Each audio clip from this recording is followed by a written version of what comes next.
Diallo, vous n'étiez pas pour que le mot race soit supprimé de la Constitution. Pourquoi parler de race? Dans quel contexte l'utilisez-vous?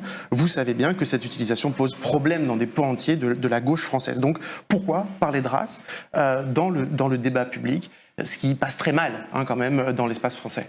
Parce qu'en réalité, c'est le racisme qui fait exister les races. Donc la race, évidemment, n'a pas d'existence tangible. C'est pas ni un critère, ni biologique, ni ethnique, ni historique. C'est une condition sociale. Et donc, quand on parle de race, on ne parle pas évidemment d'une position naturelle, mais d'une position sociale qui est le fruit d'une histoire sociopolitique. Donc, à partir du moment où on veut déconstruire les idéologies racistes, il faut parler tout simplement du critère qui fonde le racisme. Et or, ce critère-là, c'est la race, tout simplement. Donc, évidemment, je suis contre l'existence du racisme et de ce qu'il fonde la race, mais pour dépasser cette condition-là, en fait, il faut la nommer. Et donc, pour la nommer, en fait, il faut identifier le fondement de cette idéologie, tout simplement. Stéphanie Rosa, est-ce que c'est raciste d'utiliser le mot race, même dans cette acception-là, ou est-ce que c'est, si je vous comprends bien, plutôt problématique, au sens où on peut l'utiliser, c'est un concept sociologique, mais peut-être on en fait trop, on l'utilise trop par rapport à cette question de race, de genre, par rapport à la question de la classe, qui pour vous reste centrale, y compris dans cette historique que vous avez fait de la gauche.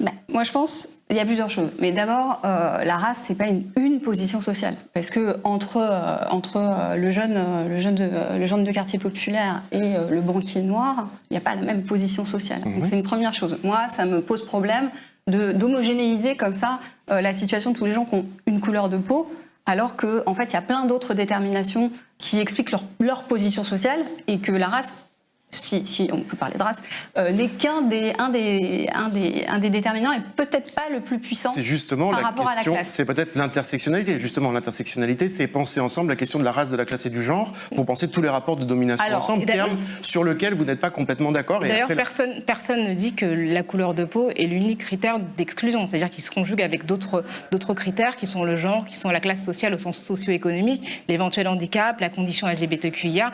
J'ai bien conscience que Christiane Taubira ne vit pas la même situation qu'une personne qui est sans domicile et qui est noire. Enfin, je veux dire, je pense que non, mais je veux dire, personne d'entre nous n'a besoin d'avoir cette explication-là sans ce que signifie être noir. Vous avez dit la race, c'est une position sociale. C'est une position sociale, c'est une condition partagée, mais elle ne suffit pas à déterminer l'ensemble de la situation. Mais la position sociale déclasse, c'est-à-dire qu'on peut être une personne noire extrêmement riche ou avec une position sociale extrêmement importante.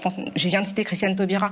Le fait d'être garde des Sceaux, d'être numéro 4 du gouvernement, n'a pas empêché qu'elle soit exposée à du racisme. On a des footballeurs qui sont millionnaires, qui sont injuriés par des personnes qui sont beaucoup moins riches qu'eux. Donc malgré tout, la position raciale déclasse, quel que soit... Il y a du racisme, on est tous d'accord.